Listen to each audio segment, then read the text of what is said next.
This 10 টাকা this চা খাওয়া নিয়ে দে 10 টাকা দিচ্ছি। তাই দে দে টাকা দে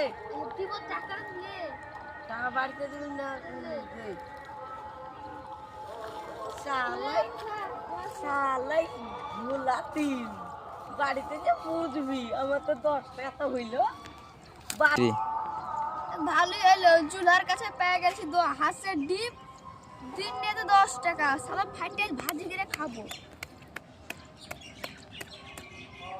এরে ভাঙে কেন রে এ রে ছি ছি ছি এ আমাকে ছাতুলা ঘোড়া ডিম দিয়েছে জুলার বাচ্চা জুলা এটা দেখে দিতে তাহলে এ রে সবই ঘোলা রে শালো কোটি আছে কি রে জুলারে গুষ্টি মারে শালা জুলা ঘোলা ডিম দে আমাকে 10 টাকাতে বুকা বানাচ্ছিস